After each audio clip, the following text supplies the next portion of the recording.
the wage subsidy that we're putting in is a little bit like that in essence. I would have thought we're kind of heading in that direction anyway. Janet? I'm with Max on this one. Max will be pleased to hear. Why would people like me, who patently don't need a universal income, receive one when it's going to cost us as a country so much money? In fact, we should have far more targeted welfare for those who need it most. We need far more targeted welfare in a wraparound sense for those who need it most. And giving people like me the universal income is just a crazy idea. Absolutely crazy idea. Max? Yeah, look, I'd agree. I mean, there's so many other things. I mean, I think universal basic income sounds appealing because it would be nice to do more universal things, and it's a big idea. But actually, there's so many things we could do, nuts and bolts stuff, that it would actually transform the lives of people at the bottom. Sonia goes back to the time where she looks back to an earlier time, and I can recall, many listeners recall, the universal family benefit payment. So paid to the mum to ensure she gets the money to spend on the kids. And she wrote that as a result of this, they got a bulk payment, and that was used as part of a deposit on the family home. Isn't that a sort of UBI? Well, no, again, because it's not going to everybody in the country. I mean, and I think that's the core. That's the point where the UBI falls down. So, I mean, yes, for older people, absolutely. Yes, we could look at having more universal allowances for children, in the first few years of life. Things like that where we can afford it. Absolutely. There's a lot to be said for universal things, but it just becomes unaffordable at the country level. Right, Max Rashbrook, thank you very much. Max is a Senior Associate at Victoria University of Wellington's Institute for Governance and Policy Studies. But nonetheless, as a final note, Dwayne, we're going to have to start really thinking about the way we look after people who have lost their incomes as quick as a flash, didn't see it coming, and also have to look after them in a long-term and sustainable sense.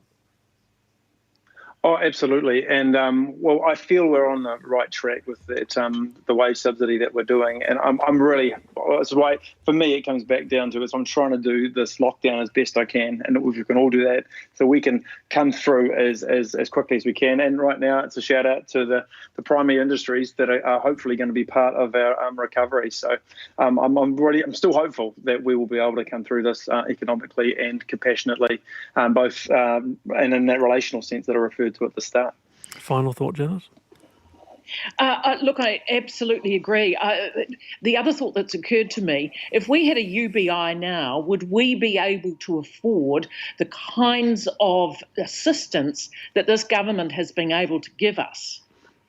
Would we, I'm not sure whether you could argue that would be the case. It would be extraordinarily rainy day things will just go out the window. Yeah, I was going to say, though, it would be extraordinarily stimulatory, wouldn't it, having that sort of money float around? Retailers would be well served with the money coming in. It might be, but if we're just going to be, if people like me are going to be given $11,000 a year, it's outrageous. Right. All right. Janet Wilson, Dwayne Major, thank you very much for being with us on this panel. I really, really appreciate your time. I'm Wallace Chapman, back tomorrow 3:45. Checkpoint is next. Stay listening with the latest updates on COVID-19. See ya.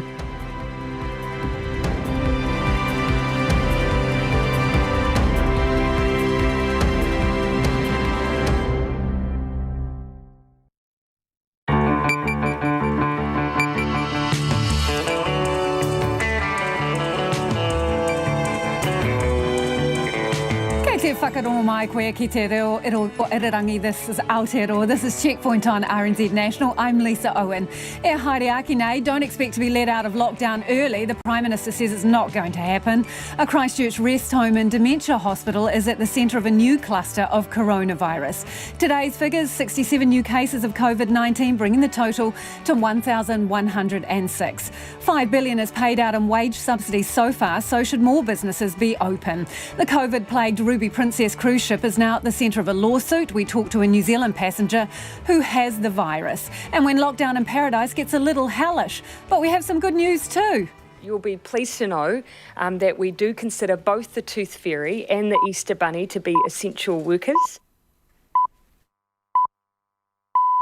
RNZ News at 5. No mai, haere mai. Good afternoon, I'm Paul Brennan.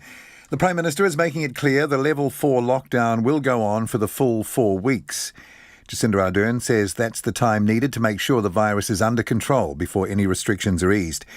She says discussions are underway about what needs to be done with testing, contact tracing and border controls to safely return to level 3. All actions we have taken to date are about minimising the amount of time we are at level 4 in order to stamp out the virus. And our actions for the remainder of the period in level 4 will be about doubling down to ensure the gains made in the first half aren't squandered in the second. Jacinda Ardern says it's also important to make sure there are no undetected silent outbreaks in parts of the country.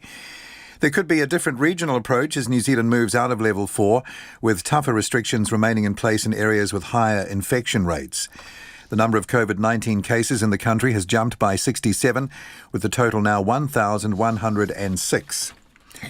The government will charter a flight to get New Zealanders stranded in Peru home. The flight will depart from Lima with an added domestic connection from Cusco in Peru. The Prime Minister says another group is on its way home from Europe. We were able to extract 11 New Zealanders from strict and extended lockdown conditions in the Tyrol region in Austria, along with around 20 Australians. The group exited the quarantine cordon on a chartered bus and have now boarded a flight bound for Auckland via Doha. The Ministry of Foreign Affairs and Trade says 22,000 New Zealanders are still registered as being overseas on safe travel. Class action is being prepared against Carnival cruises after hundreds of passengers on the Ruby Princess became infected with COVID-19 and 10 people died. 16 people in a Hawke's Bay cluster with links to the ship are recovering from the virus. Jonathan Mitchell reports. Shine Lawyers in Australia says the action is open to all passengers who were on board the ship as well as people with links to it. It says it's exploring whether it can hold the cruise ship owners, including Carnival, to account for failing to protect its passengers. The lawyers say that despite the ship previously logging 158 cases of illness, all 2,700 passengers were not informed of that and were allowed to disembark. Carnival Cruises says in a brief one-line response that it won't be commenting on the class action. Call Jonathan Mitchell, 10A. The Christchurch cluster of COVID-19 cases has been connected to a rest home. The Director General of Health confirmed Rosewood Rest Home as the site of the latest cluster. Ashley Bloomfield says 15 staff and residents of the facility have contracted the virus. They've decided to move 20 of the residents to be cared for at Burwood Hospital by the DHB staff to ensure that they can be looked after appropriately and or strict self-isolation for those who may be close contacts can be maintained. Dr Bloomfield says about 40 residents are still living at the facility under DHB staff supervision. He says the largest cluster is Marist School in Auckland with 72 cases, followed by the Bluff Wedding with 62 and the Matamata cluster with 61. A Bluff restaurant director says he was hesitant to host a wedding that's now linked to one of New Zealand's biggest COVID-19 clusters. 62 people who attended the wedding held at the Oyster Cove restaurant and bar on March the 21st have tested positive. The lockdown was announced 2 days later. The restaurant's Ross Jackson says they took precautions, including additional sanitising of surfaces in case someone present had the virus. He says he was hesitant to host the event, but at the time events with fewer than 100 people could still go ahead. Mr Jackson says it would have been difficult to cancel the wedding. The last of the patients from the Whakaari White Island eruption have been discharged from the National Burn Centre in Auckland. 21 people died in or after the volcanic eruption on December the 9th last year. At the start of last month, 3 victims were still being treated at Middlemore Hospital, one of them in a critical condition. The Prime Minister, Jacinda Ardern, says they've now all been discharged from the burns unit. Ms Ardern says this is a huge milestone. Whilst there are still those who were affected by Whakaari White Island eruption still in other parts of our health system, I do want to pay tribute to those at Middlemore who played such a huge role in the critical care of so many. The Prime Minister, Jacinda Ardern. It's 4.5 minutes past 5. To sport now, the NRL are reportedly talking with the New Zealand government about clearing the Warriors' involvement in a potential resumption of the Rugby League competition's 2020 season. With a targeted return date of May 28, the NRL are busily working through various scenarios to get matches back underway. The Sydney Morning Herald says the competition is hell-bent on ensuring the Warriors have exemptions from international travel restrictions, with NRL boss Todd Greenberg saying they could, but don't want to, resume play without the Kiwi club. The inaugural manager of the Auckland Tuatara, Steve Mintz, is returning for the team's third season in the Australian Baseball League. Employed by American Major League team the Texas Rangers, the former Major League pitcher led the Tuatara to a maiden division title and a first playoffs appearance earlier this year. The Auckland side and the Rangers were both keen to see Mintz continue his role in New Zealand. And that's the news. This is a COVID-19 official government announcement. Stay home. Save lives. We're all in this together, and while we need to be physically apart, it's important to continue to be connected.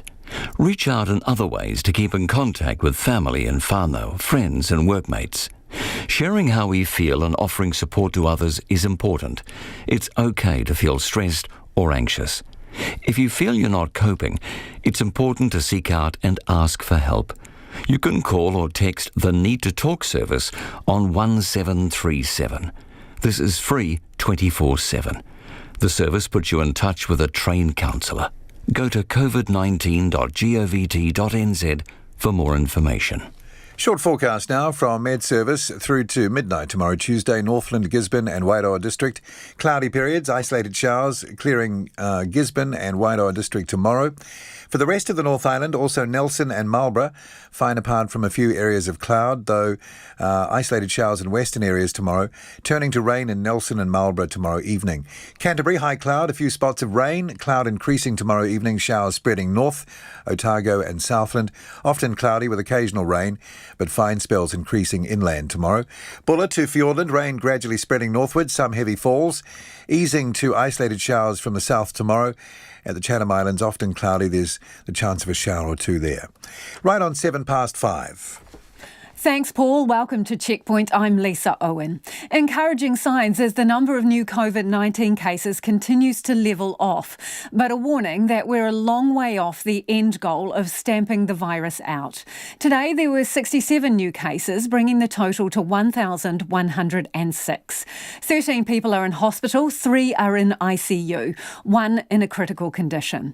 As the country approaches the halfway mark of the lockdown, the Prime Minister has revealed $5.3 billion has been paid to a total of 876,000 workers under the wage subsidy scheme. And she's not ruling out, along with other MPs, taking a pay cut in the future.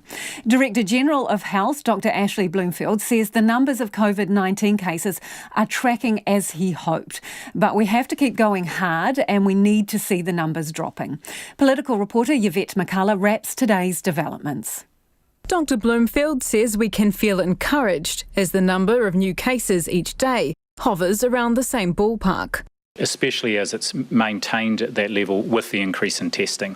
However, I dare say what we really are looking for is a drop in that rate of increase day by day. He says while we have seen some success so far, we need to see much more if we're going to stamp it out.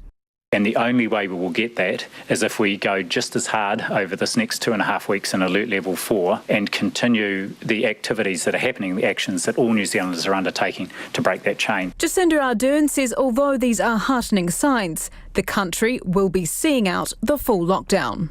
All actions we have taken to date are about minimising the amount of time we are at level 4 in order to stamp out the virus. And our actions for the remainder of the period in level 4 will be about doubling down to ensure the gains made in the first half aren't squandered in the second. Today, major IT groups warned they were being left out of the loop by the government when it came to contact tracing, and they feared the government wasn't moving fast enough. Dr. Bloomfield says the ministry is looking at user-based apps, but says there's no point reinventing the wheel and it will be using an already existing one. There's no shortage of offers and options available. I think if there hasn't been interaction with bodies per se, that does not mean that there hasn't been huge engagement with a whole range of private sector players, including in the digital industry. The government hopes to finalise its COVID-19 surveillance plan in the next day or so. This morning, Jacinda Ardern seemed to suggest this would include random testing in specific regions, kicking off soon. But Dr Bloomfield was lukewarm on the idea. Rod Jackson at Auckland estimated you would need to survey at least 100,000 people just to get any idea of prevalence around the community. So still possible we may do widespread testing, but in fact we've seen a big increase in testing over this last week and not a big increase in the cases we're detecting. So that's providing us with a level of reassurance too. This afternoon, Ms Ardern said work was still being done on this. Again, what we're trying to do is not just rely on those who are simply presenting, because that's not always producing enough data for us. So again, I'm expecting more detail from the Ministry of Health around what is going to provide that regionalised evidence base that we absolutely need. Work is still also underway into what position the country would need to be in to come out of lockdown and what post-lockdown life might look like. We would expect in alert level 3, there would be more widespread activity happening, more people back at work, but maintaining those quite strict things around, physical separation, hand hygiene and so on to prevent infection, backed up by really good testing and contact tracing. Dr Bloomfield says he can't say at this stage whether level 3 would see things like bars and restaurants reopening. He says whatever happens, the border will be a priority. And moving to quarantining everyone who arrives post-lockdown is an option being considered. One of the things we'll be actively looking at is what's the posture we need at the border to keep us safe and to stop that growth in imported cases and then potential further transmission. Debate continues about what should and shouldn't be considered an essential service, with criticism that some fashion retailers are now able to sell items online. But Dr Bloomfield isn't concerned, indulging in some retail therapy himself. The rationale behind fashion retailers, and I've looked at a couple myself, is because we're coming into winter, it's cooler, and people need to be able to be sure that they've got appropriate clothing to keep warm and keep safe. Jacinda Ardern says everyone's mental health at this time is a big concern, and if people are feeling anxious or scared, that's understandable. She says tomorrow the government will release guidance for how people can manage their worries during this unprecedented time. From Parliament for Checkpoint, Yvette McCullough. And the Prime Minister also announced today that the Tooth Fairy and Easter Bunny were essential workers, although she did stress in these difficult times that Easter Bunny might not be able to reach everyone. They've been described as 20 of our most vulnerable citizens. The group of residents from a Christchurch rest home dementia unit are being transferred to Burwood Hospital after a cluster of COVID-19 cases in their home. Rosewood Rest Home and Hospital in Linwood has 16 confirmed or probable cases of the virus. Canterbury DHB has stepped in to handle the outbreak. More than 40 other residents will remain at the rest home if staffing allows. Canterbury DHB boss David Mate says these people need extra care, explaining what's going on. A number of patients that were starting to be identified with COVID positive on Friday evening. And to date, there are 16 cases that are either confirmed COVID and or probable in the fact that people have been in close contact with those that have had COVID and have shown symptoms related to that as well. Where do you think the source is? It's unclear at the moment, and it's likely that it's been through from staff, but that is part of what we're going through in terms of the contract tracing to confirm where the possible connection has come from. Just so we're clear, I assume, like many of the rest homes, this rest home was no longer allowing visitors? That is the case, yes. Okay, so how many of the residents are ill and where are they at the moment? So four of the residents are confirmed cases and 8 residents are probable cases. So that's a total of 12, and there are 1 staff member with a confirmed case and 3 staff members are probable cases. So some people are being moved to Burwood Hospital. Who is going there and why? So there are 20 residents from the dementia wing at Rosewood that have been shifted to Burwood. The reason for that is the facility that they're in is a very difficult one to be able to isolate and manage a number of individuals that may have or have got COVID, and at the same time being able to keep staff and patients both safe and in appropriate environments. So the reason why we've shifted them to Burwood is that we are able then to provide an appropriate facility and ensure that we have the appropriate staffing levels in place while we work through with the dementia unit in terms of ongoing assessment for its future use. So in terms of the people who have been transferred to Burwood, do you think those 20 have been exposed to the virus? So, yes. And as I said, there are 12 of the residents, 4 that are confirmed, and 8 residents that are probable cases. And it is probably fair to assume that the other residents there, out of the 20, have been exposed to and connected with other patients in that wing. So are you moving, in essence, the people that you think are exposed or infected away from the ones that you think are less likely to have it? No, so this is a 20-bed dementia unit, and so we're shifting all 20 residents. What about the balance of residents? Because it is a facility that has, about 60, 65 residents in total, I understand? Yes, it is. So the other 44 residents, we're working through with teams at the moment just to assess choices and options sitting around their ongoing care. And what we have done to date is put an acting manager in to help us through that process, and we will be reviewing choices and options out over the next 12 to 36 hours. What does that mean? Do you think you're going to have to split them up and move them? I think we're working through, again, a range of options. It may be what we're looking to do is, as much as possible, recognising that these are people's homes that we're shifting them out of, and we're very conscious of the fact that this is very, very disruptive to residents. So we've been exploring all potential options and choices where as much as possible to keep people in their own environment. Whether that is going to be possible or not, we won't be in a position to have confirmed that until sometime tomorrow. So the ones who at the moment are still at Rosewood, do you think some of them have been exposed as well? No, we don't at this stage, and partly to that is the rest home itself is got a number of wings. The dementia unit is quite separate from the rest of the facility.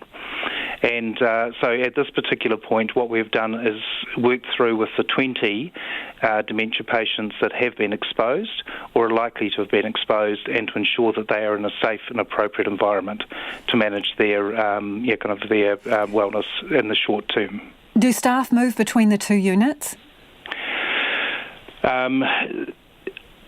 Staff do move between the two units, but there is no indication that, in fact, there is any infection or COVID in the remaining facility. But it could just be that they're asymptomatic at the moment. If you think it's come from staff members and they move between both facilities, isn't that a risk? So that is part of the risk assessments we're working through at the moment to be able to make a definitive call on that. How are the families reacting to this? Families are reacting really positively, but as you can understand, this is a really, really traumatic time to see loved ones needing to be moved and operated, but all of moved and put into a different environment. So understandably, most of the families have been really, really understanding and pleased that appropriate actions have been taken to keep their loved ones safely managed. But it's always a very trying time for families to suddenly get contacted to say that your loved one is needing to shift and move to an alternative facility. How many staff at the rest home are taken out of action in essence and have to be in isolation as a consequence of what's happened? There's a range of staff, again, that we're working through to ensure that they're appropriately self-isolated, and that is part of the process that's been worked through again today. As we have been shifting the 20 residents from the home across to Burwood today, parallel to that is the staff that are going to be in self-isolation for the required 14 days. How difficult is it explaining to the people from Rosewood, the residents, what is happening and why? That, as I touched on before, that is always a really challenging part in terms of these individuals, this is their home. And moving anyone out of their home into a different environment is always very, very difficult and very, very challenging for the individuals going into new surroundings. We're very, very conscious of that. And again, what we're looking to is these 20 residents being managed in Burwood over the next 2 to 3 weeks, with the view of how we get them safely back into their own environment. They would potentially be the most vulnerable people, wouldn't they? They are potentially the most vulnerable people, and that is why we have moved so quickly to ensure that we've got them into an appropriate environment to manage the outbreak in a way that is in the best interests of patients, the residents, and the staff who are caring for them. And that is Canterbury DHB boss David Mates. It is 21 minutes past 5 and you're with Checkpoint on RNZ National. It's a really tough time to have a parent in a rest home or dementia unit or a loved one there. Love to know how you are getting on with that, if that is your situation. You can text us on 2101. You can tweet us at Checkpoint RNZ or email checkpoint@rnz.co.nz.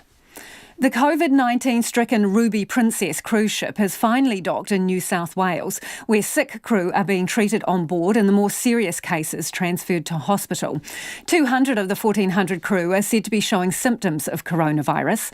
The Ruby Princess cruise is Australia's single biggest source of coronavirus, with more than 600 cases linked to the ship. It also accounts for about 1/6 of Australia's COVID-19 death toll, including a New Zealand-born woman.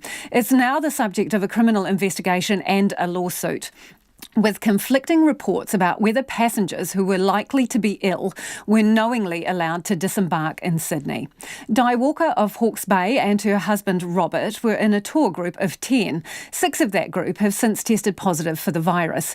Di says she was never told of any issue on board the ship, not even a rumour of illness, and certainly she had no idea she was at risk of COVID-19. No, there was no mention of anything on the boat. And when we were all disembarking, we were all told that we had to, because we were coming in off the ship, we had to self-isolate for 14 days. Can you recall what they said to you to do exactly when they talked about self-isolation? What kind of instructions did they give you as to what that meant? To either go home and self-isolate there, or for the international travellers, go to your hotel or your accommodation and self-isolate until your flight home, and then you can fly home. So how long did you end up staying in Sydney? 4 days. In the hotel? Yes. And then you got on a plane back to New Zealand? Yes. And were there any precautions that they suggested you take on the plane? No. Everyone on the plane was, when we came off the plane, they took our temperature. Everyone's temperature was taken. And then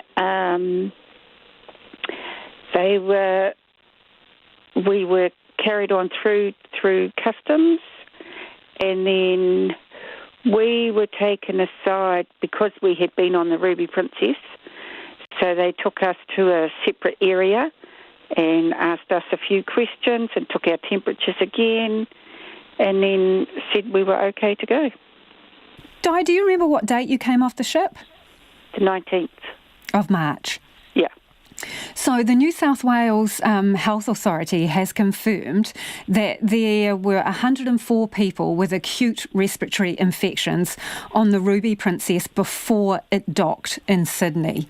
What do you think of that? I was surprised, because we didn't know anything about that. What do you make of the fact that there is class action going to be taken against the Ruby Princess cruise ship owners? It's a bit surprised about that. And then when they first, when it was first announced, because the first thing we heard, there were 3 Australian passengers and 1 crew member that was found to be positive with COVID-19. But they didn't say how those people got the virus. So, yeah, that was the only thing. I wondered how, because I know they had been, there were certain criteria before we got on the ship. There was a big delay boarding the ship. Part of that, they said, was due to the cleaning process after the last cruise. Were you health checked, Di, before you got onto the ship? No, they had a questionnaire. They asked you questions if you'd travelled in the areas like China and stuff, and did you have a temperature, did you have a fever, did you have a cough, and blah, blah, blah. But, and then there was a paper that you had to answer these questions and hand that paper in. But there wasn't any physical checks as such when we boarded. And that's Di Walker, who's been diagnosed with COVID-19 after taking a cruise on the Ruby Princess. Let's head to the US now. As the number of positive cases in America continues to skyrocket, the US President Donald Trump says he can see the light at the end of the tunnel. The number of known cases is doubling about every 5 days and is now more than 330,000, while deaths are swiftly nearing 10,000. And earlier today on Fox News, the US Surgeon General Jerome Adams sent Americans a stark warning. This is going to be the hardest and the saddest week of most Americans' lives, quite frankly. This is going to be our Pearl Harbor moment, our 9/11 moment, only it's not going to be localized. It's going to be happening all over the country, and I want America to understand that. Yeah, President Trump remains focused on the positives. He says the US is far down the line in developing potential vaccines, while a drop in the number of deaths in New York is a good sign. We see light at the end of the tunnel. Things are happening. Things are happening. We're starting to see light at the end of the tunnel. And hopefully in the not too distant future, we'll be very proud of the job we all did. But New York is still struggling. At least 22 subway and bus employees have died of complications due to coronavirus, while more than 1,000 have tested positive. Meanwhile, a 4-year-old Malayan tiger at the Bronx Zoo has tested positive and is believed to have been infected by a zookeeper. Nevertheless, President Trump is stressing the need for the country to get back to normal. I think indications are some of the numbers coming out today. I think, we had a very good meeting today. We're seeing things that we don't even report because we think it's too early to report. No, I think, we're seeing things happen that are very good. And we also know, all of us, including the medical professionals, that we have to open our country up. We have to get going. We have to open our country up. No country was designed for this, where you close it. We're in the midst of the greatest economic boom in history for any country. Our country had the greatest economic boom in history. We had the most people working that we've ever had, almost 160 million people. And then from 160 million, they want nobody to leave their house. That's President Donald Trump. Hundreds of people from the small northern community of Kaikoi are anxiously lining up in their cars for COVID-19 tests after a supermarket worker tested positive. More than 150 people showed up to get tested for COVID-19 at the only community testing station in Kaikoi on Sunday, run by Ngāpui. And another 119 people have come through the testing station today. Mediana Johnson reports.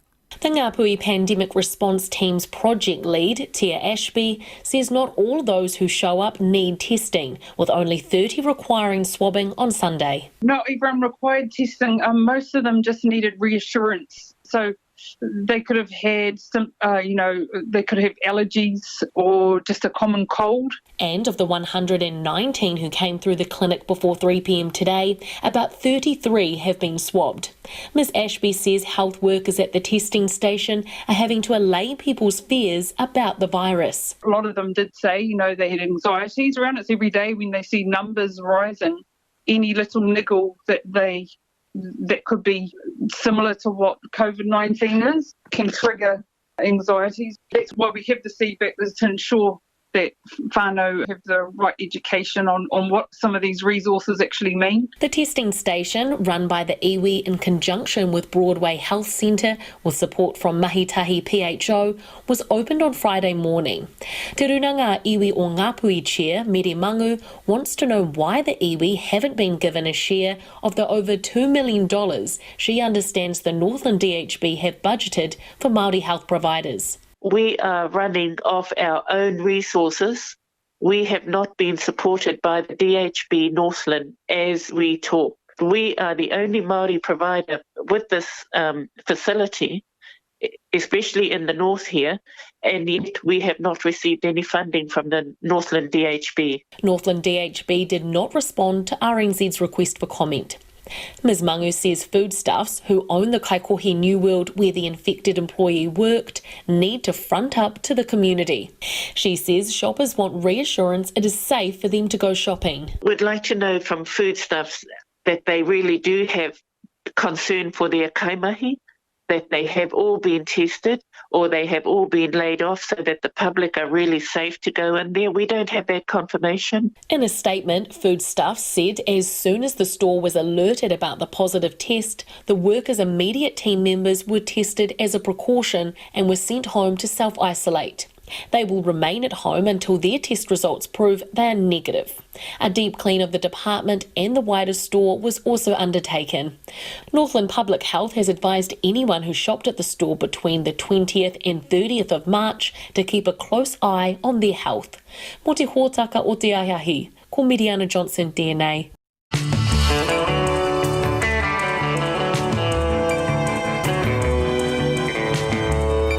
Coming up on Checkpoint on RNZ National, stranded in paradise. The government arranges a charter flight to reach New Zealanders stuck in Peru, but no hope yet for a woman working on a tiny atoll in the Maldives. Life after lockdown, what will workplaces look like? And Vanuatu braces itself for Cyclone Harold. We would love your feedback, especially if you are on board the Ruby Princess. What do you make of the class action and now the criminal investigation? You can text us on 2101. You can tweet us at Checkpoint RNZ, Facebook us, Checkpoint, or email checkpoint@rnz.co.nz.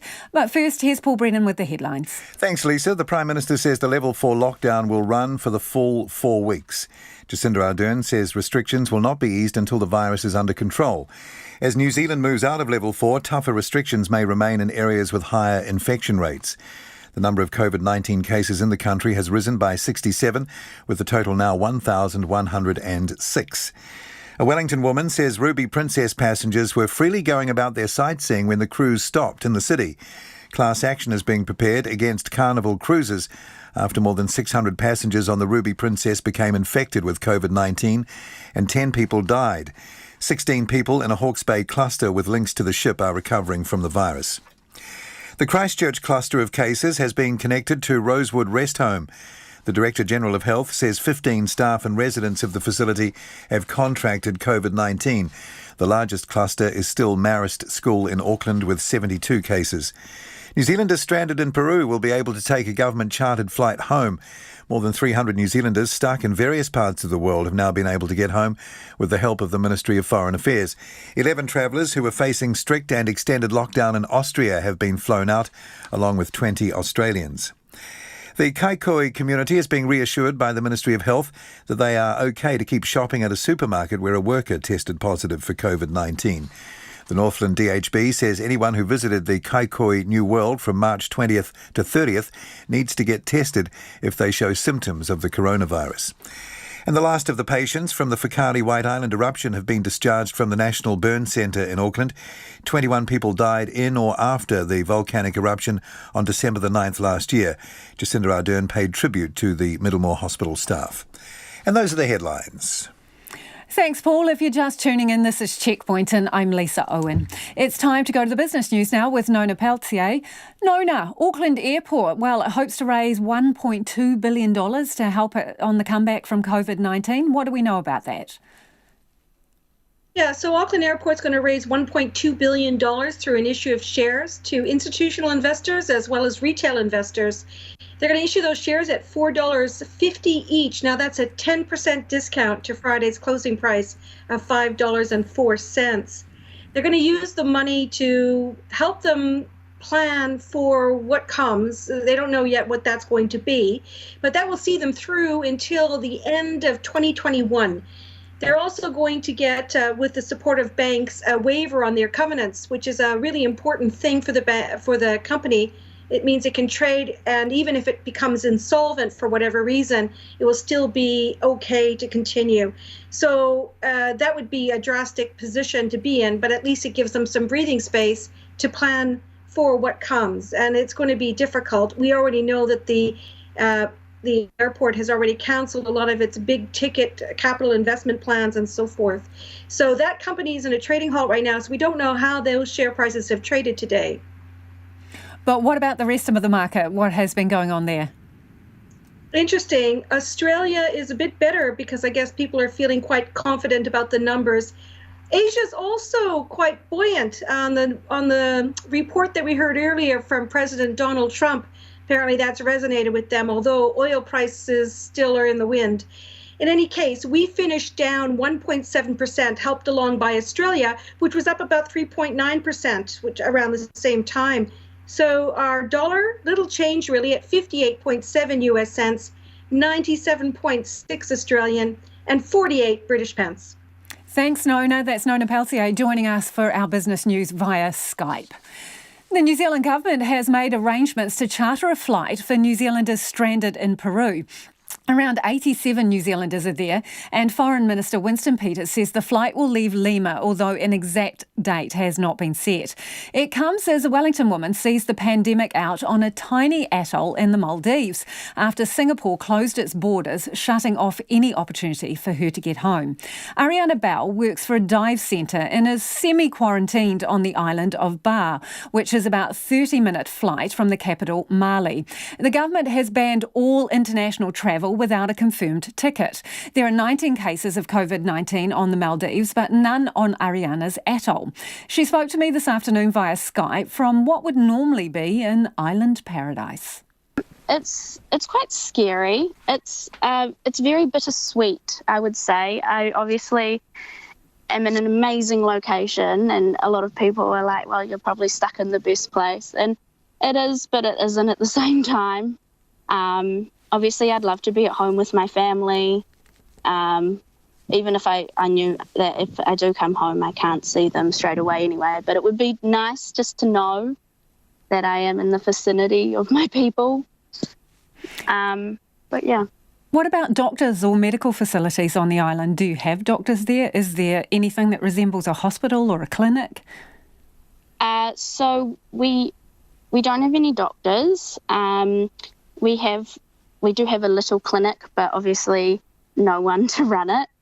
We have emergency oxygen. We are a diving island as well. We do have diving. So we've got those kind of supplies just because that's what you need when you do run diving. The closest is about 10 minutes away by speedboat, which is a clinic. The nearest hospital is probably 25 minutes away by speedboat. But I probably would try my best not to head to a doctor or off the island anytime soon. Yeah, unless I was leaving. If someone got sick, are you allowed to take them by boat to medical assistance? Yes. So you are an emergency. You are able to leave. Sorry. So how many people are there with you in total? So we've still got some guests who are now trapped. They don't have any flights out. There's about 7 of them still. And there's about 150 staff still on the island. And there are 8 of us from the dive centre. And those guests who are stuck there as well, what part of the world are they from? Russia, I think. A few of them, and maybe some European. I'm not quite sure. So what is the plan now then? So plans change very quickly. I can imagine that they do in New Zealand as well. We have a plan, we're ready to implement it, and then all of a sudden something changes so quickly that we have to keep readjusting and rethinking. At the moment, there's not a lot we can do. I am here. We can't leave until flights are leaving Mali, the Maldives. I'm kind of stuck here, I suppose. Can you take any guess at how long that will be? Honestly, no. I would love to say that Singapore will open its borders in a month and I'll be able to come home, but I have no idea. It's the same guess as everybody else. That island looks absolutely beautiful. The water behind you looks beautiful, but I imagine trapped anywhere, it doesn't matter how pretty it is, you start to kind of climb the walls. How are you keeping yourself amused? So at the moment, we do some work on the island still. Obviously, my normal work is not happening. We don't have any tourists. So we're just doing some stuff around the dive centre. And then, it's not a lot is happening. It's quite strange. We do have to keep our minds active. We do a little bit of yoga. We do some meditation.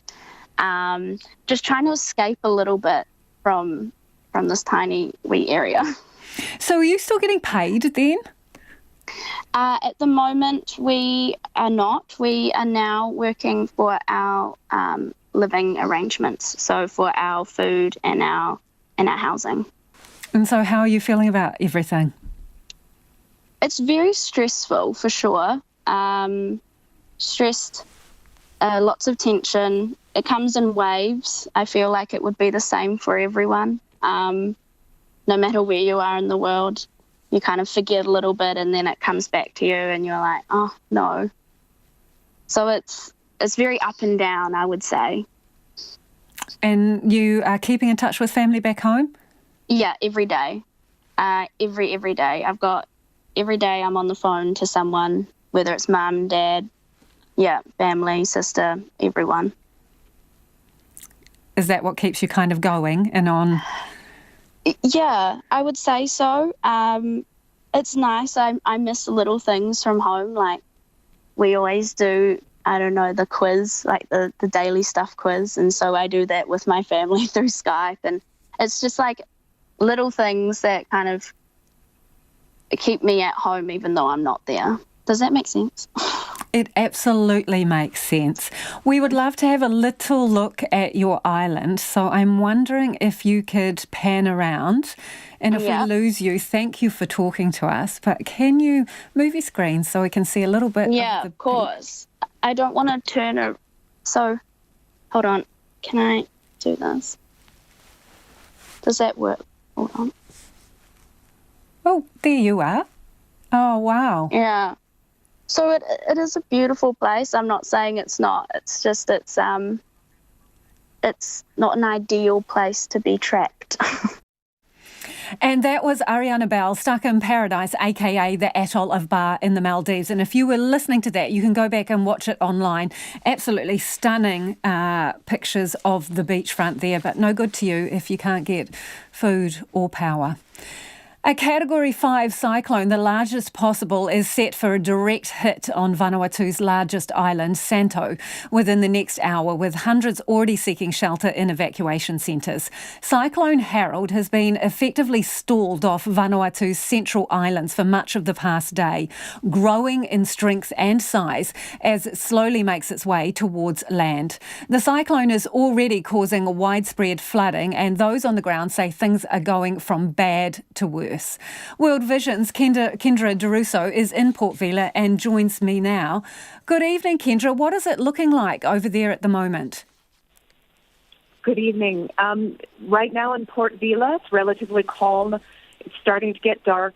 The rain and the wind are picking up, but it's nothing in comparison to what's happening in the north of the country. So what is the expectation here? Obviously, Cyclone Pam was incredibly devastating. Is this one expected to hit with the same kind of force? My understanding is that the body of Cyclone Harold is more compact, and so it won't have as wide-reaching of effects. However, it is a Category 5, and it is making a direct fall landfall on or very near to Vanuatu's second largest city, Luganville, and cutting a path across the central top portion of the country. So 1/3 of the entire population is likely to be highly affected. Give us a bit of an idea about what kind of preparations have been underway. How are people getting ready for this? Sure. The Vanuatu government has done a wonderful job preparing the people.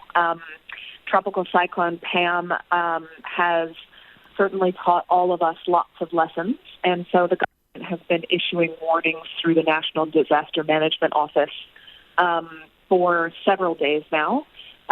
They have been able to put out evacuation orders and adapt those in light of social distancing procedures due to the threat of COVID-19. They have been able to get people under shelter as much as possible and to strengthen houses and have people get in supplies ahead of the storm.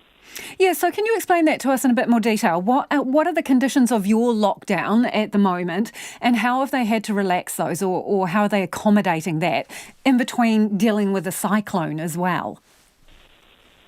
Sure. Vanuatu thus far is very fortunate not to have any confirmed COVID-19 cases, and the Vanuatu government has been taking the international situation extremely seriously. World Vision has been working with the National Disaster Management Office and the various cluster systems to keep across everything that's happening. And while the government is the only official source for COVID-19 data, they have put out public directives for strict social distancing, so no gatherings larger than 5. There's been a 9 p.m. curfew. Most essential services, all essential services are still open, but most non-essential services have been closed or significantly reduced to reduce transmission spread. However, the National Disaster Management Office put out some really excellent guidance from yesterday that social distancing guidelines would not apply for evacuation shelter because the immediate threat to life due to the cyclone is a stronger imperative than the potential threat of COVID-19, given that we do not yet have any cases here. Kendra, how long before this is supposed to make landfall and hit with any kind of force? So from my understanding and from the maps that the weather maps that the National Disaster Management Office has been putting out is it is currently making landfall on Luganville, the second largest city in the country, and passing over the island of Malo right now. These are highly populated areas that will be significantly affected. My World Vision team, I have 25 staff located there, and I am no longer able to contact them at this time. That must be pretty scary and concerning. Yeah, we're certainly very worried about them. Well, we wish you all the best. Thank you for joining us. That is World Vision's Kendra DeRusso, who is, describing there this Category 5 cyclone that is hitting parts of Vanuatu right now. She has lost contact with staff members who are in the worst hit areas. All that amidst trying to deal with also a COVID-19 lockdown. Pressure is on the government to start relaxing lockdown rules and let struggling businesses open again before it's too late. But with predictions of jobless numbers hitting more than 200,000 and full economic recovery taking not months but years, most workplaces won't be the same. Sharon Brett-Cowley reports on how firms big and small are planning for life after lockdown. Tourism is on the skids with no idea when it will recover.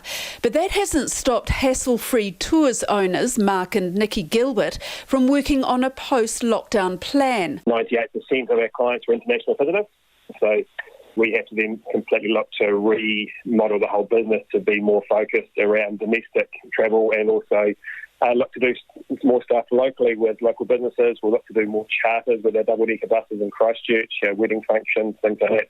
The number of its workers has more than halved to 25, and all their tour vehicles are parked up for winter. But the Gilberts have seen their business collapse before, and they know what to do. Drawing on our experiences from after the earthquakes, and when we lost all our business overnight, back in 2011 as well, we had to rechange and rebuild the business after that. Firms say it is too soon to know how many staff will lose their jobs, but the unemployment numbers are predicted to hit 11%. Katie Williams is head of HR at Vodafone. I don't think we'll have a clear sense of the impact of COVID for some time yet in terms of its overall impact on both the global economy, the New Zealand economy, and therefore businesses inside Vodafone. So I think far too early to tell at this point.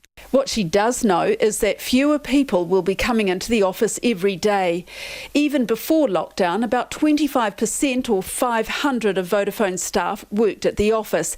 The other 1,500 worked remotely. So people will move between their home and work offices much more fluently, which will mean that the workplace will look quite different. I think there'll be much less specific desks or offices available for people, but instead people will collaborate and hot desk. With the economy on life support, economists say a full recovery will take years. Brad Olsen from Infometrics says it's wishful thinking to imagine that life will return to normal immediately after lockdown. Even once we're out of this, some sectors will never be the same. And so I suspect some businesses at the moment are looking to reduce staff, not only because they might not be able to afford it now, but the writing's on the wall for post-COVID and where their businesses are going to have to pivot towards in a very different sort of economic world that we're going to face. Financial services firm KPMG has no plans to lay off any of its 1,200 staff, but the chief executive, Godfrey Boyce, says it will be a staggered return to the office. Depending on which part of the country is progressively released out of alert level 4. Some parts of the country we think, by virtue of where the number of cases are sitting, are going to get released sooner. And he says it will be months before business ramps up. What we do know is that many of our clients will have needs, and we can certainly see through September onwards, through to the end of the year, an increasing need for assistance and support. Many construction workers expect to pick up their tools immediately after lockdown to finish jobs they had to suddenly abandon. But then there'll be a slump. The work that we have now to complete, so the houses that we've all got on our books now to complete, or the residential guys, will largely still be there. After that, there's going to be a real gap. Northland builder and head of master builders Daryl Trigg says the worry is that the industry will lose much needed skilled workers. Therefore, we're encouraging people to seriously consider building. I mean, money's never been cheaper to borrow than it is now. The conditions are right. After there's a correction in the market, as always, suppliers are, streamline their costs and things become more affordable. Construction giant Fletcher Building, which plans to slash the pay of 9,000 workers, says it can't rule out job cuts after lockdown ends. That could hinge on how much work it can line up on government projects. Here's the Chief Executive, Ross Taylor. Peter Reedy, who runs construction, for instance, is heavily involved with various government areas just on how they're going to treat the big infrastructure projects and that. So there are a number of conversations going on through our various divisions with different government officials. The head of Westpac Bank, David McLean, says people have to look through the crisis and work out what their business will look like at the end of it. You have to make some pretty big assumptions. How long is it going to last? How quickly are my customers going to come back? So how can I survive through that intervening period? He says some customers have already admitted they won't survive and are bailing out now. Mō te hōtaka o te ahi, ko Sharon Brett Kelly, aho. It's 7 minutes to 6. I'm Lisa Owen and you're with Checkpoint on RNZ National. Do get in touch about anything you've heard on the program this evening. You can text us on 2101, tweet us at Checkpoint RNZ or flick us an email, checkpoint@rnz.co.nz. Children who would usually get guaranteed meals through their schools are going hungry as families struggle to afford groceries during the lockdown. The charity Kids Can is rushing to get thousands of food parcels to whānau whose teachers say they were already doing it tough before COVID-19 hit. Many teachers fear those kids aren't getting enough to eat and say their well-being should take priority over their daily classes right now. Our cameraman Nick Monroe and reporter Nita Blake-Person filed this report. When schools wrapped up nearly 2 weeks ago, many teachers knew it wouldn't just be kids learning that would take a hit. We had just had a delivery of fruit, so we literally lined them up and held their shirts out and threw all the different fruit in their shirts and whacked them in their bags. And, I kind of did, as you do, a little bit of a car park poll on the way out. And I had some whānau telling me that they'd have 7 or 8 kids with them at this point, and that they would go into lockdown with lots of kids in their homes. The principal of Te Aho School in Wairoa, Zach Anderson, says the lockdown is creating huge pressure. A lot of our whānau are on benefit, a lot of our whānau are on casual work, a lot of our whānau are now unemployed. So not only is lockdown kind of difficult for whatever reasons in terms of just sharing households, it's financially difficult, and the pressures of trying to feed kids, especially if you've got lots of them, will be huge. The kids at Te Aho School are usually guaranteed a boost to their daily meals. And what we're concerned about, because it's the unknown, we don't actually know what's happening now in homes, whether they are getting a decent breakfast. So it is a worry. KidsCan usually feeds children at nearly 800 schools and 55 early childhood centres. Founder and CEO Julie Chapman says with those now closed, they've launched an urgent appeal to help those doing it tough. We know that many of the children that we support are now living in situations where they and their families are facing going hungry. So what we have done is worked out a way that we can actually get over 3,000 packages of food to those children and their families so that they do have something to eat during the lockdown period. This warehouse is absolutely packed to the rafters with food, which volunteers and staff here are working flat tack to get to kids in need. At the moment, they're churning through about 750 food packages a day, and each one of those consists of 4 boxes, weighing 40 kilograms in total. And the idea is that it will feed one child and a family of up to 5 for around 2 weeks. The boxes are full of a range of items. So we have things like pasta sauce and pasta. We have peanut butter. We have bread. We have rice. We have even, to brighten up Easter, some Easter eggs. With many food banks in urban areas experiencing massive demand, the KidsCan parcels are heading to more isolated areas like Te Aho School. The government's Free Food in Schools program, which rolled out to 30 schools this year, has been put on hold during the lockdown. The Education Ministry says support is still available for families, with the Civil Defence Agency in charge of the regional multi-agency approach. For Checkpoint, Nita Blake-Person. Residents of popular holiday home destinations are urging owners to stay away, with concerns some may break the lockdown for Easter. The Mayor of Central Otago, Tim Cadogan, lives in Clyde and says about a third of houses in the small town are holiday homes. While Central Otago is usually buzzing at Easter, Mr Cadogan has a simple message for those planning a visit during lockdown. Don't. It's as simple as that. Don't, and actually you'd be breaking the law to do it. The lockdown provisions at level 4 say that the house that your bubble is, that's where it stays. You can't transport that. And look, the reasoning behind that is so simple. You might think, I'll climb in my car, I'll drive to Central Otago, I'll walk into my crib, and I'll stay there. But the fact of the matter is that you're bound to stop at a shop along the way to get something while you're here. If you have an accident while you're going through that needless travel, you are forcing other people out of their bubbles into yours. And if you get sick, either with COVID or something else, we've got really limited medical resources up here that are not geared to take an influx. So it's really simple. We love having our cribbies come and visit us over Easter, just not this Easter. I'm aware already that some reports have gone through to police. I'm aware of one in particular where reports have gone to police of cribbies who have come up.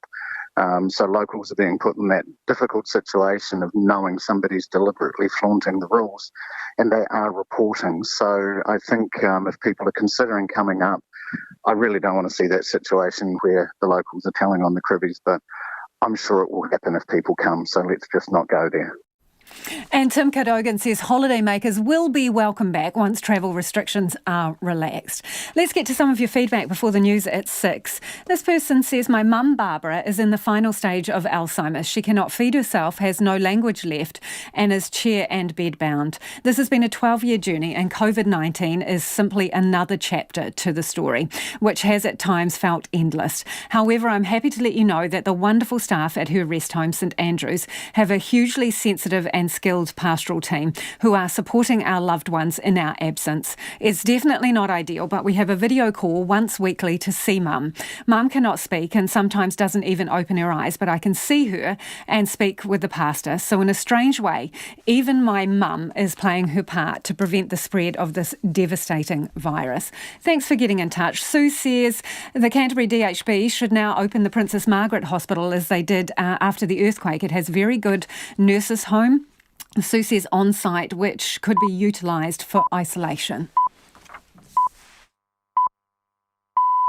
RNZ News at 6, I'm Paul Brennan. The Prime Minister is making it clear the level 4 lockdown will go for the full 4 weeks. Jacinda Ardern says that's the time needed to make sure the virus is under control before any restrictions are eased. Here's our political editor, Jane Patterson. Jacinda Ardern says discussions are underway about what would have to happen for New Zealand to safely return to level 3. But that won't be before the end of the 4 weeks, April the 22nd. Ms Ardern says testing and contact tracing have been ramped up. Tougher quarantine rules at the border also look likely. She says it's also important to make sure there are no undetected, silent outbreaks in parts of the country. There could be a different regional approach as New Zealand moves out of level 4, with tighter restrictions in some places with higher infection rates. This is Jane Patterson. The Canterbury District Health Board says staff are the likely source of a COVID-19 outbreak in a Christchurch dementia care facility. 16 residents and staff from Rosewood Rest Home and Hospital have either tested positive for the virus or been identified as probable cases. 20 residents in its dementia unit have now been shifted to Burwood Hospital for care, and many staff are isolating. The DHB's David Mates told Checkpoint it's unlikely the rest home's remaining 44 residents have been exposed to the virus. He says the rest home had banned visitors, and work is underway to find out how the virus got in. It's unclear at the moment, and it's likely that it's been through from staff, but that is part of what we're going through in terms of the contract tracing to confirm where the possible connection has come from. The Chief Executive of Canterbury DHB, David Mates. The director of a Bluff restaurant says he was hesitant to host the wedding that's linked to one of New Zealand's biggest COVID-19 clusters. 62 people who attended the wedding at the Oyster Cove restaurant and bar on March the 21st have tested positive for the coronavirus.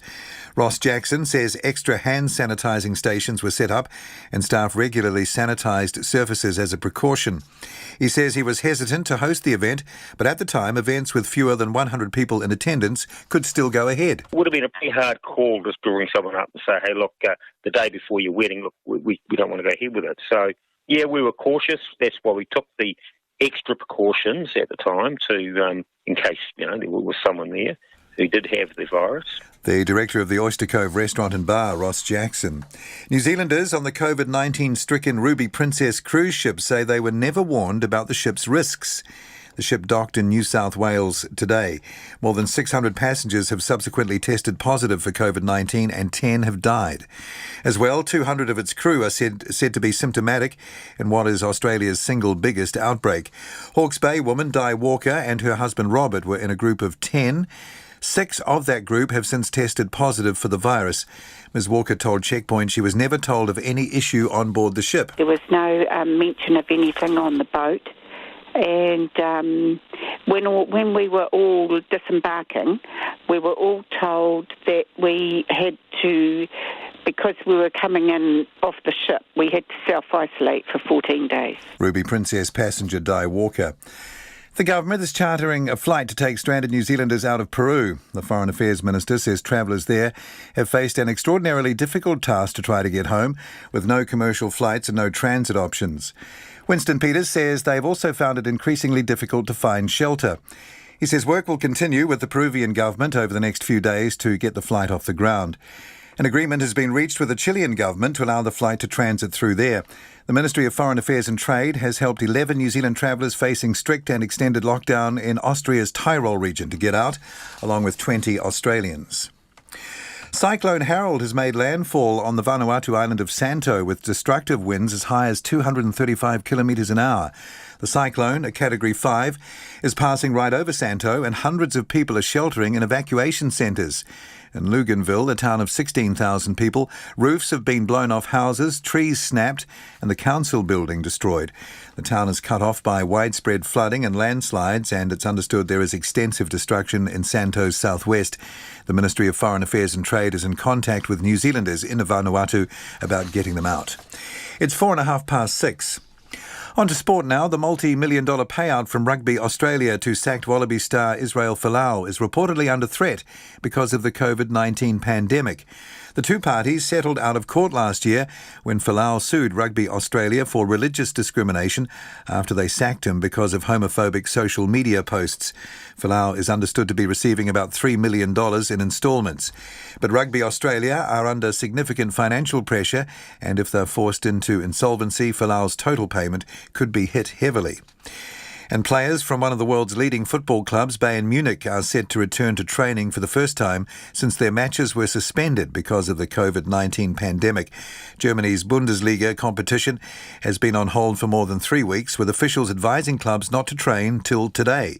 In a statement, Bayern Munich say their first team will resume training in small groups from tomorrow. And that's the news. Midday Report, Te Purongo o Te Poutūtanga, bringing you the latest news every weekday lunchtime. Live interviews with those making headlines, experts and RNZ reporters covering the big stories of the day. A daily dose of business, sport, rural, world and breaking news, all wrapped up in 1 hour. Tahuri mai I Te Poutūtanga. Join me, Marnie Dunlop and the team for Midday Report every weekday. Now, the short forecast from Met Service to midnight tomorrow, Tuesday, updated about just under 2 hours ago. Northland, Gisborne and Wairoa District, cloudy periods and isolated showers, clearing in Gisborne and Wairoa District tomorrow. For the rest of the North Island, also Nelson and Marlborough, fine apart from a few areas of cloud. However, isolated showers in western areas tomorrow, turning to rain in Nelson and Marlborough in the evening. Canterbury, high cloud with a few spots of rain. Cloud increasing tomorrow evening, showers spreading north.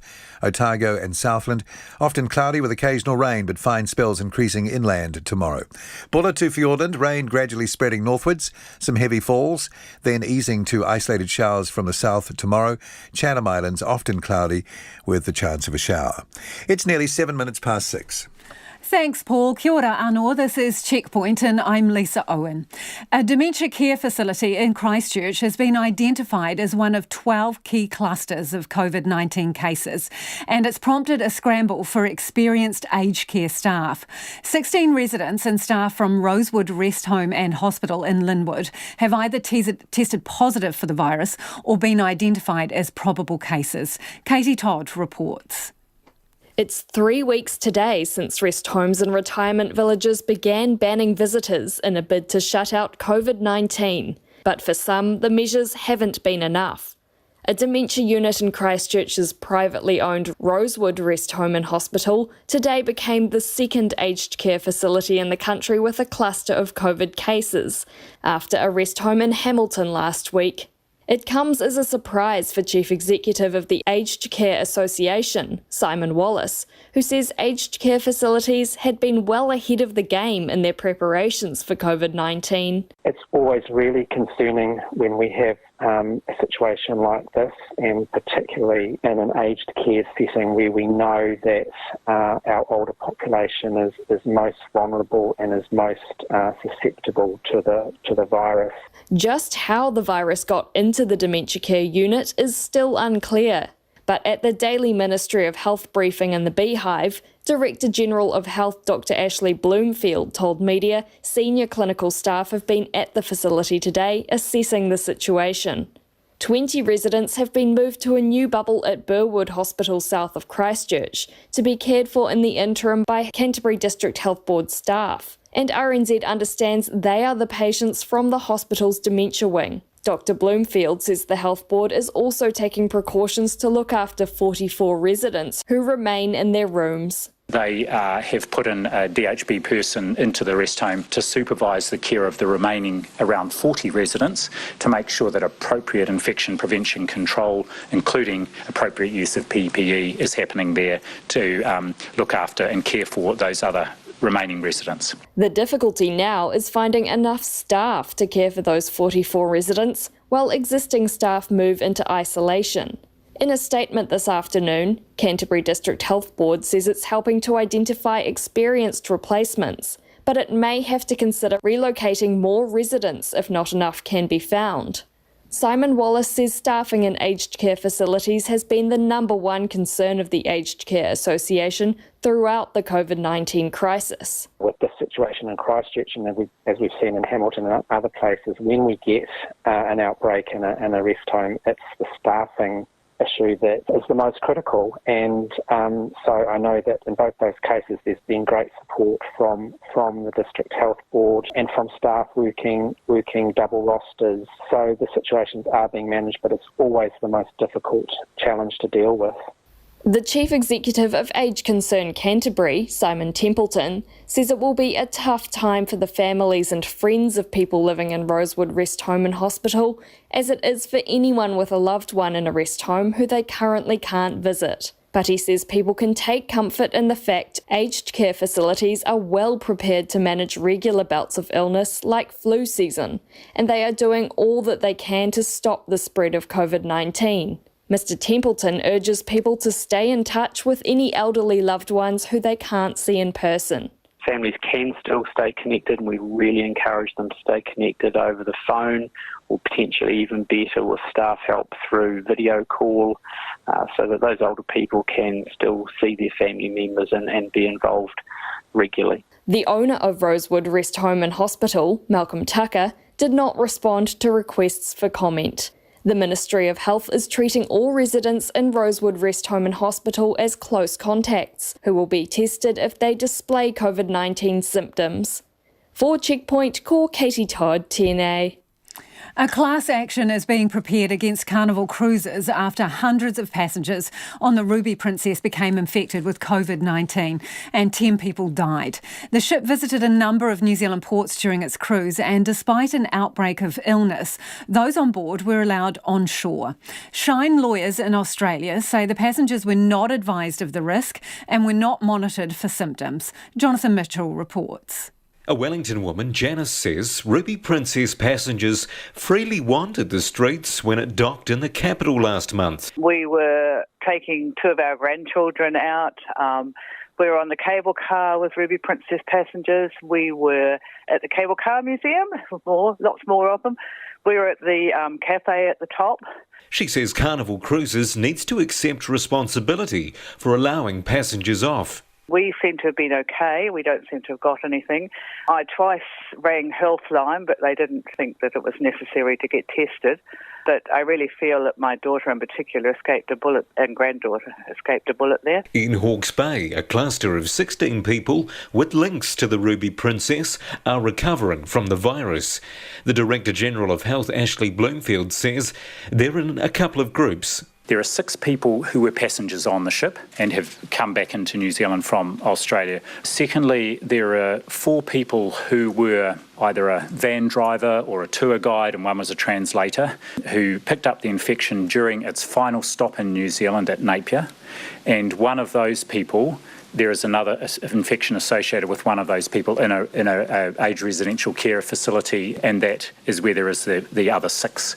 The cruise ship departed Circular Quay in Sydney on March the 8th for an 11-day cruise around New Zealand before docking in Sydney again on the 19th. Nearly 3,000 passengers and crew were on board, and more than 600 people have tested positive for the virus. 10 people connected with the ship have died in Australia. The New South Wales government has ordered a criminal investigation.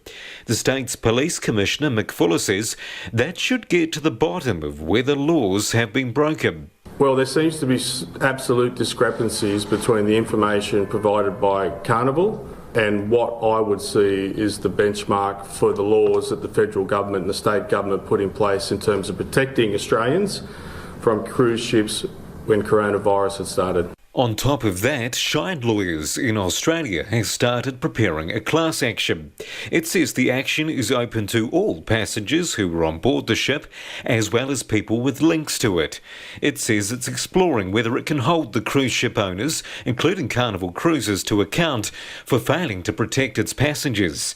The lawyers say that despite the ship previously logging 158 cases of illness, the 2,700 passengers were not told, and they were then allowed to disembark and return to their homes. Carnival Cruises did not want to be interviewed. It says in a brief one-line response that it won't be commenting on the class action. For Checkpoint, call Jonathan Mitchell, Tēnā. It's 6:15. You're with Checkpoint on RNZ National. To the UK now, where more than 4,000 people, including doctors and nurses, have died during the coronavirus outbreak. In the last 24 hours, the Queen has made a rare public address, and Prime Minister Boris Johnson has been admitted to hospital 10 days after he was diagnosed with coronavirus. Daryl Morris is a British broadcaster and joins us live from Manchester. Hi, Daryl. The Queen's addressed the nation, so what has the response been like over there? Quite profound, it has to be said. It really was quite something. I mean, we were sort of trying to get our head around this yesterday evening, if we'd experienced something quite so stark, a stark sort of marker of our times, where at 8 p.m. we had a statement from Her Majesty the Queen, and at 9:30 p.m. we had the news that our Prime Minister had been taken to hospital with the coronavirus. It has to be said, I mean, it was evidently a pick-me-up for the nation, a pep talk for the nation. She invoked much of that war spirit, referencing back to a statement that she had made alongside her sister back in 1940 to the children of the nation during the Second World War, and ended with that sort of Vera Lynn-esque we will meet again. And it was, I'm no royalist, to say the truth, by any stretch of the imagination, but I felt personally quite touched by it. And I think the response here is that it has been very, very, very well received. As you say, two bits of news came out virtually, back to back. Prime Minister Boris Johnson in hospital. What do you know about the kind of tests he's having done and how his health is?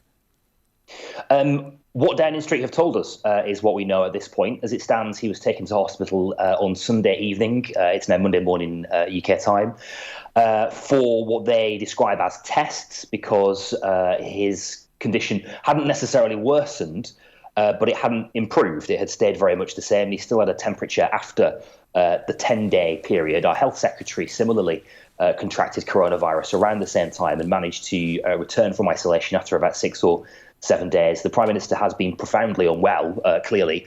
He hasn't looked good for some time. He's made short statements from his isolation room, his flat in Downing Street, via Twitter, and hasn't looked particularly well. Listen, the reality is that we expect Downing Street to downplay the seriousness of his ill health. As we understand it here at the moment, hospitalisations are happening when people are needing, for example, ventilator care, or they are struggling to breathe, or it has developed or is developing into pneumonia. We do not have any information to suggest that that is the case. And of course, Boris Johnson is no ordinary individual. He is, of course, the Prime Minister. And so you would understand that they would potentially be more cautious and take perhaps more precautions than they would advise a regular citizen to do. As it stands, honestly, we don't know. We're probably expecting a statement from Downing Street a little later on. The question here at the moment is what happens next. Whilst the Prime Minister is in his hospital bed, who leads our nation's response to this crisis? And there are, of course, several people around him, not least our Chief Medical Officer and Chief Scientific Officer, who've played a key role in this. So we have Dominic Raab, our Foreign Secretary, who's the designated survivor, if you will. He's the person that would step in should Boris Johnson become unable to fulfil his duties. The question is, can he honestly do that from his hospital bed? I'd be hard-pressed to find anybody who would argue that he could, or indeed should, really, given that he's clearly not in good health. On the issue of your lockdown and your rules, you've had some park closures as people have kind of spent the weekend, roaming around and taking advantage of the spring weather. Do people know exactly over there what they can and can't do? And do you think they're going to they're going to make tougher regulations like banning exercise and banning people going outside altogether? It's on the table. It has to be said it's on the table. We've had a relatively gradual process coming to these stricter measures. Nobody at the top has ever used the word lockdown. They've simply said that we are to stay at home, make only essential journeys, only key workers should leave the house to go to work. There was some ambiguity over whether or not that meant who that didn't mean in terms of workers, and what could and couldn't continue for daily life. We've had a very nice weekend here in the UK. It's been a really nice warm spring weekend, and there was some suggestion that people would populate parks. It hasn't. I didn't go out this weekend, so I'm not 100% sure anecdotally, but so far as I can tell, it hasn't been quite as bad as it's been in previous weeks. And I think if I'm going to be honest with you, it roots back to a real lack of communication early on about the seriousness of this. Boris Johnson is a very charismatic man. He won a 80-seat majority in our election of December last year. But what he is not is a serious man. He has struggled to deliver a serious message, to take a serious tone. And it's unsurprising, therefore, that we have seen people perhaps not necessarily take as seriously as they should the rules. That's changing now. We're seeing, as you mentioned at the start there, more and more of our medical staff succumb to this, and that is really driving the message home. The Queen's statement will do the same thing as well. It remains to be seen what happens next, to tell you the truth, in terms of whether we could potentially face stricter measures. Just to give you a quick sense of what that means here and what that means to British people, I heard an MP, David Morris, who is an MP for a northern constituency, not far from me, say on the radio that the British people wouldn't stand for an authoritarian lockdown. It isn't British. There is a consensus, I think, amongst many, including myself, that I am frankly not prepared to be Britished to death. So we will see what happens. Good point. Really appreciate your time, Daryl. That's Daryl Morris, who's a broadcaster, joining us live from Manchester there. For the first time today, an Australian state is random testing for coronavirus. The Australian Capital Territory is expanding its testing regime to include more people with symptoms as it searches for signs of community transmission. Here's the ABC's Anna Henderson. Good afternoon. Are you feeling unwell at all? This is drive-through diagnosis in action. Okay, I'm just going to ask you some questions just to see if you meet our criteria for testing. Yep. Okay, we're not testing everyone that comes through. Yep. Okay, have you been inside the Cavendish shed? People who are worried they may have contracted COVID-19 are assessed by the nursing staff through the car window. If they meet strict criteria, they move on to be tested. The first part is that it goes down the back of into your open mouth, down the back to the right to the back of the throat. Often makes people gag a little bit and cough. Then we're going to take it out and put it straight down your nose, right to the back of your nose till we feel the little bony bit at the back. Clinical nurse consultant Anne Douglas is in charge. She runs through the protective gear her staff wear as a shield against catching the virus themselves. A hat, then you would put on a gown. You're going to wear a mask. You're going to wear over the top of that mask a visor, which is a plastic screen, which is also going to protect you from any droplet infection.